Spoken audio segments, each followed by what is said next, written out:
Business Disability Forum, creating a disability smart world together. Welcome back to our podcast and webisode series called If You Don't Mind Me Asking, where we invite some rather interesting people along to share their lived experience of disability. I'm Lucy, and once again, I'm joined by my co-host, Dan. Lucy, today we are delighted to be joined by Isaac Harvey MBE, who is, and I have a list here which I do have to read. So here's where the notes come in because there are that many roles. So Isaac is a disability advocate, president of Wheels and Wheelchairs, patron for Happy Smiles, Power 100 Disabled People 2021, a Purple Tuesday ambassador, a model, a video editor, and I'm sure in the time that we've last spoken, it's probably been a couple of months, there's plenty of other roles to introduce there as well. So Isaac, great to have you. And why don't you tell us a little bit about yourself, who you are and what you do, other than all of those roles, of course. Well, thanks for having me. I think the introduction's been enough. I don't have to say much more. No, I'm joking. So I'm Isaac, born in East London, with a disability called limb pelvic hypoplasia, which means I have no arms and short legs, a weak pelvis, which means I'm not able to walk, scoliosis, which is the curvature of the spine, and on top of all of that, I have acid reflux. But I've had really supportive friends and family since day one who have always encouraged me to be the best version of myself, and that's allowed me to do that long list you mentioned earlier. That's amazing. So I mean that is all stuff that you had throughout your life. Can you tell us a little bit about your upbringing, your experiences that you've had in sort of, I suppose, living with those disabilities? Yeah, so it's been a bit of a 50-50. So on one hand, it's been really fulfilling, and as I said, I've had really supportive people who've never really discouraged me from doing things. And whenever I say I'm going to do something as wild as a skydive, they say, yep, if you want to do it, then go for it. So that's really been helpful. And I think it's because of my disability, I've been able to do all of these things and get these opportunities and be able to have a platform like this. It's been because of my disability. So it's definitely opened a lot of doors for me. But on the other hand, it comes with pain every single day of my life because of sitting in my chair for too long. That's caused a lot of pain.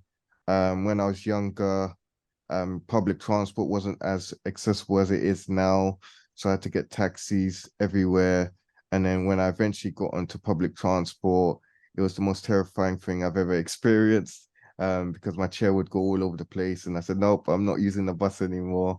So that took quite a while to get used to, and a lot of barriers that life puts in front of people with disabilities, and something that I've really been learning, being more of an outspoken advocate for the past 2 or so years now, especially on LinkedIn. So it's come with it's 50-50, but overall I've lived a very fulfilling life. And on top of that, dealing with my mental health as well, played a huge part in that too, and coming to terms with that through that journey. And realizing that, yeah, my disability has been my biggest strength, but I was blinded by that for a very long time. We'll come back to some of that in a minute, Isaac, because I do want to talk to you about your LinkedIn content and the topics you discuss. And you make me feel guilty on LinkedIn, like you're busy doing something, it appears every day. And I'm like, God, I've just sat at my desk replying to emails. But I will come back to that. One of the things I wanted to just focus on a little bit was that president of Wheels and Wheelchairs, because if someone's never heard of that, can you tell us a little bit more about what that is and how that works? Sure. So Wheels and Wheelchairs is a outdoor activity sports club, which started in 2012, where roller skaters push wheelchair users. And on a weekly basis, we skate around London.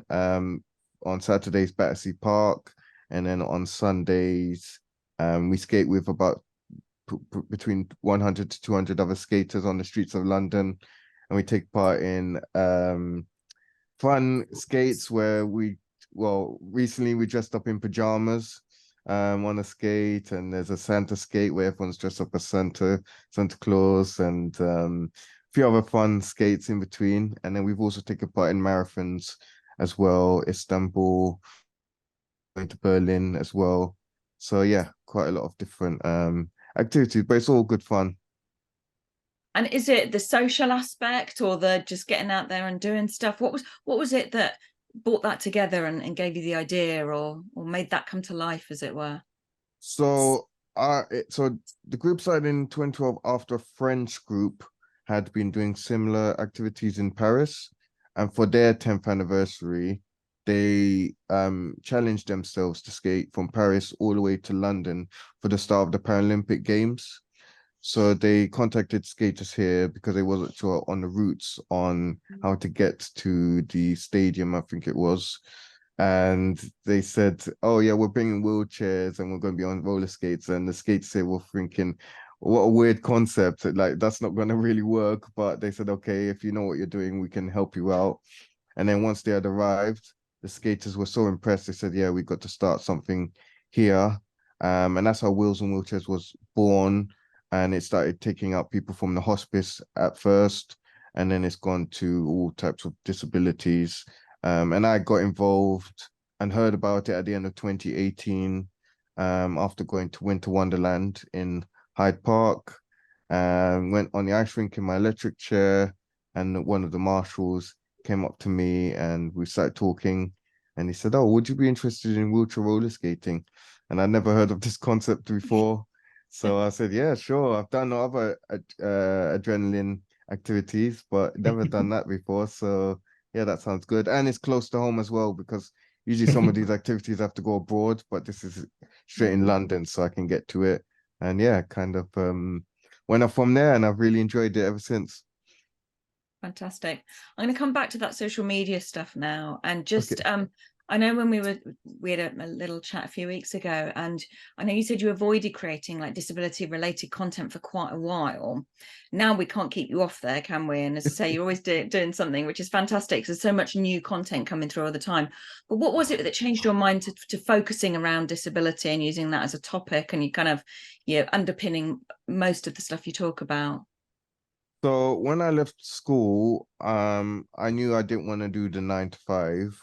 And that's because I've always had a creative mind, and I wanted to express that creativity through video, because I did media in school, and YouTube was starting to become a thing back then. So I started creating vlogs of my adventures and things that I would get up to. And friends and family during this time would always say to me, oh, you really need to talk about disability. You can really change people's perspectives, and you can really change people's lives and things. And I always said, oh, why do I need to do that for? I don't really understand why I need to do that. I just like creating content. Why should I be talking about disability? Because like I said, I just like creating things and having fun. So I kept on ignoring friends and family. And, and then oh no, and then I was given an opportunity to talk about overcoming obstacles at this I guess you could say a bit of a conference. I said, yeah, sure, I can do that. So in that talk I spoke about how it's been difficult to use train stations because not all the lifts are good, and I can't get on all of the trains, and the buses and the ramps not working, and the buggies taking priority over the wheelchairs, and the driver's not doing anything about it, but I'm still able to do X, Y, and Z. And those people really liked what I had to say. And I always remember this. A woman came up to me afterwards, after I'd finished talking, and she said, oh, I get loads of pain in my legs, and I'm always complaining about it. But after hearing your story, it's really changed my perspective on things, and I really am thankful for you sharing your story. And that was kind of the first time I'd heard it, not from a friend or family member, and the impact I was making. So I started implementing it into my videos. And then this was also going through the mental health and understanding the importance of being honest about how I am and the stories that I share. And then transferred onto LinkedIn, and I guess that's how I solidified a bit of a voice in the community and talking and being an advocate for disability just by sharing my lived experience. Okay, but it's funny what you say there as well about maybe not as a rule always ignoring friends and family, but it's one of those things you have to come to yourself, isn't it? Especially sort of like say you've had that creative mind, and then you're like, well, actually, this is the way I want to channel it now. And so you probably got friends and family just after you start doing that, going, oh yeah, that's a good idea. Yeah, wish we'd mentioned that, but. Yeah. Fantastic. I know myself as someone who's sort of, but the way my mind works, or perhaps doesn't work, it can take me all day just to do a tweet. So, in terms of the amount you get to do around with your video editing, all of this content creation, and with what you've already shared about your disability, I wondered if you had any what do you do? How do you manage to keep that churn up? What sort of software or hardware are you using to be able to make that possible? So it does come with its challenge because currently I'm doing most of it solo, and that's from like the writing the LinkedIn post, the video editing, the scheduling, the meetings, the podcasting, all types of different things. It's all done solo, and it does come quite challenging at times to remember all of it and being able to keep on top of it all. But one thing I make sure to do is I do one thing at a time, and realizing I can't do everything all at once, and try not to overwhelm myself in the process. And there's been some technologies now I've been using this year, which has really helped in that productivity as well. So I have one now which takes meeting notes for me. So that helps me remember meetings, and if people forget to send over notes, I have that already down. So that's a software called Jamie. I use Microsoft Word for voice dictation because I can type with my foot, but it's not as fast, and I do get pain for typing for too long. So that's really helped. And I also have hands-free technology for my phone to take phone calls and being able to do those certain things. So yeah, it's a bit of mix of hardware and software, but one thing at a time. But actually, I know when we spoke, I was, maybe it's my naivety, I was slightly surprised you didn't have more specialized kit, because you just use your feet to do stuff that I might use my hands to do stuff. And actually, I think that's really, and I know that sounds daft and really simple, but actually stuff like that is just really interesting, because why wouldn't you just use your feet? So I think actually that for me was kind of like, oh, don't be so stupid, Lucy. Of course people just do stuff a bit differently, but use the same kit, the same software and everything else, a few little bits maybe, and actually I think there's more accessibility features built into stuff these days as well, isn't there? So that really helps, and again keeps the cost down if you're paying for that stuff as well, doesn't it? So yeah. And usually it's equipment that's not really advertised as being accessible, but it actually is. So that's been really good when it's implemented for everybody. Yeah, absolutely. And reduces the stigma, because actually it benefits all of us. I've been using speech to text and text to speech in the just today to do some stuff. So, and I don't have an access need. It just helps and makes life a bit easier. So that stuff's brilliant, isn't it?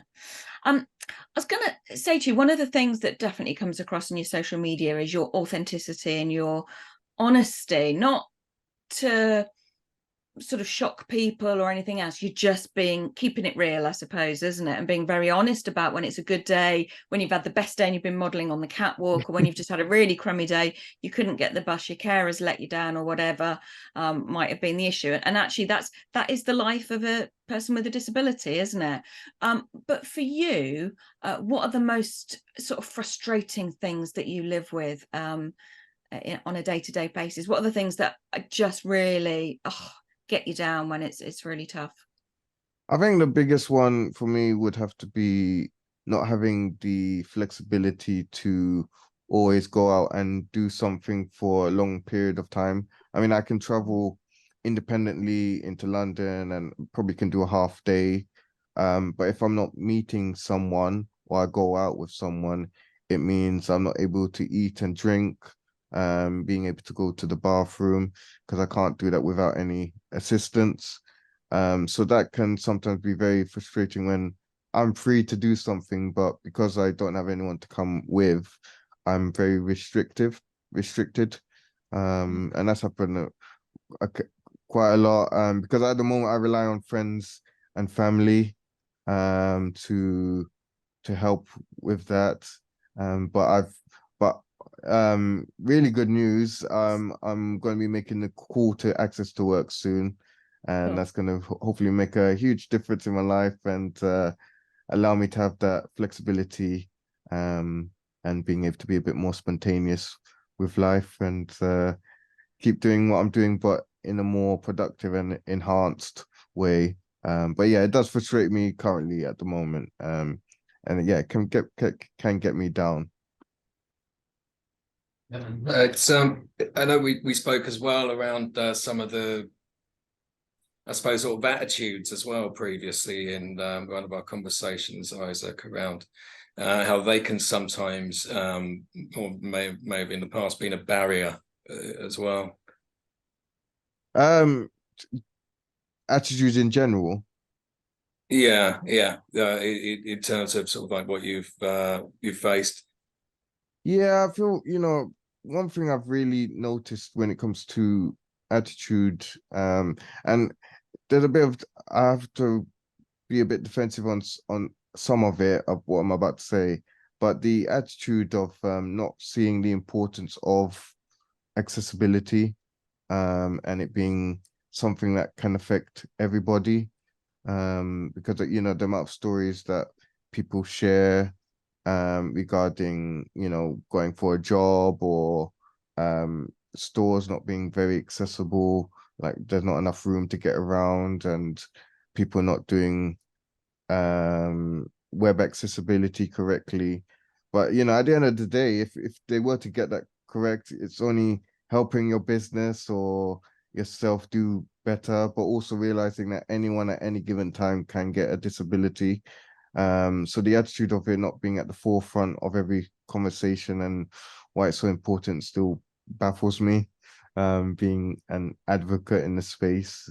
And I do feel since being it and being able to connect with those people, it has been changing, and a lot of people are having that understanding, but it's still got a bit of a long way to go. And also, the bit I was gonna say about defending the point is, if you don't know about it, then how you meant to know. So I think it's it's one of those things where we got to see it as a two-way street and educate people as well as learn from each other. Yeah, it's certainly seen in a lot of your LinkedIn posts sort of around that as well, about champion where that accessibility is being brought in, whether it be in, I know recently there's some stuff around sort of like wheelchair lifts, like a hotel that you're using, or you're going to events there as well. So being able to point out the good practice where it exists, and whether these things are perfect or not, but at least where that effort is being made.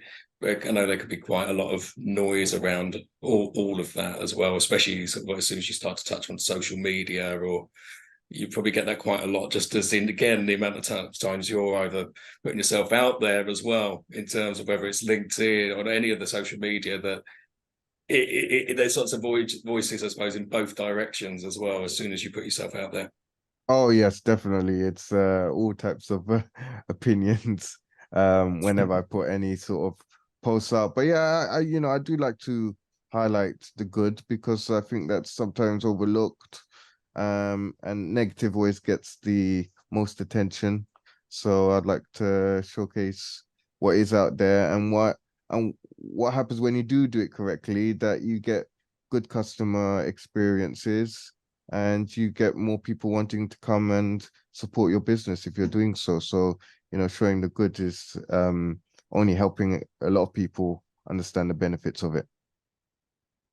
Yeah, great stuff. It's what we're about here as well. So, well, that's a bit of luck. Yes. Right. So we were going to ask as well around the fact that obviously been through so many of these roles already. You're a model, you're a content creator, advisor, and president, Wheels of Wheelchairs. Wanted to hear a little bit about what. So, what is next for you? What's next in the pipeline for you? I mean, for me, it sounds like you might need a rest, but that's me talking. Yeah. What is next? I mean, to be honest, I've been going with the flow.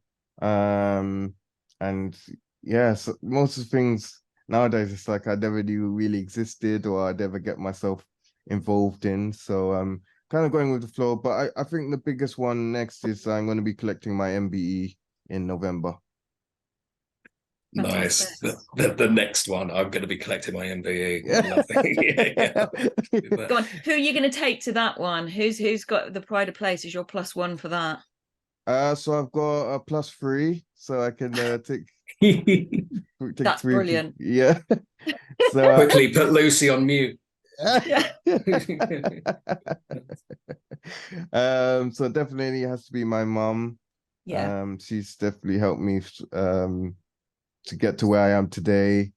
I've taken the person who founded Wheels and Wheelchairs because part of the why I've got the MBE is because of Wheels and Wheelchairs. So I thought it would be only right for me to invite them. And my friend Kat, who's been making bespoke clothing for me, for the fashion walk, and she's going to be making me an outfit for the day. So I thought it would be nice for you to see it in person when you're there. So I was going to say, you're going to need a special outfit for that day, aren't you? Yeah. Yeah. Yes. Fantastic. And I was going to say, you did some modelling for Unhidden, didn't you, at London Fashion Week in 2022, which is where your model status comes from. So yeah, which was fantastic. And stuff like that's so important because we need to see a diverse range of people on the catwalk. And, you know, Vogue followed up with that. And there does seem to be a real positive change in this area, doesn't there? Oh, 100%. I mean, being in the fashion world wasn't something I wanted to get into. Because I admit it was one of those spaces that I did mock, actually, because I didn't really understand it. And whenever I saw people on the catwalks, it was those ridiculous outfits, and I thought, if that's fashion, I don't want to get involved in it. So I didn't really look really into it, but until Victoria contacted me about adaptive clothing, because it was a term I'd never heard of. Because when it came to clothing, my mum just made sure my clothes fitted me. So I never really knew about adaptive clothing, but having the opportunity to be on the catwalk and wear it, it's when my mind clocked and I was like, oh, actually, yeah, now I see the importance of this and why we need to really be speaking about it, because so many people are missing out on clothing and options. So to be in this space, I'm glad I'm able to use my network to be able to share it and make it more known. Yeah. I was going to ask you a question. I don't know if it's really relevant to you, so let's see where this one goes. Okay. But you've talked about how you always thought you could do anything as a child, and your family is really supportive, and obviously you've name checked the mum. Mums are always very important. Obviously, I say that as a mother. But is there a piece of advice you'd have offered to young Isaac, maybe sort of between 5 and 10, in terms of where his life was going to go, or what his dream should look like? So, what bit of advice would you give your younger self? I would have told my young self that it's okay to not be okay, because I wasn't very confident in sharing my emotions, being vulnerable as a negative, rather than seeing it as a positive thing and something that I can really build on. So to really, just to internally believe in yourself and don't really rely on outside sources to bring the internal happiness. Brilliant. Fantastic. Well, unfortunately, as ever, so we're coming to the end of our time with you at the minute, Isaac. So I was going to ask I'm sure you're pretty much all over the online space, but where would you like our listeners to find you online? So I am on all platforms at I am Isaac Harvey, but I mainly post on LinkedIn now, where I share my lived experience on a day-to-day basis. And if you would like to follow Wheels and Wheelchairs, that's at Wheels and Wheelchairs on Instagram and Facebook and LinkedIn as well. And yeah, thanks for having me.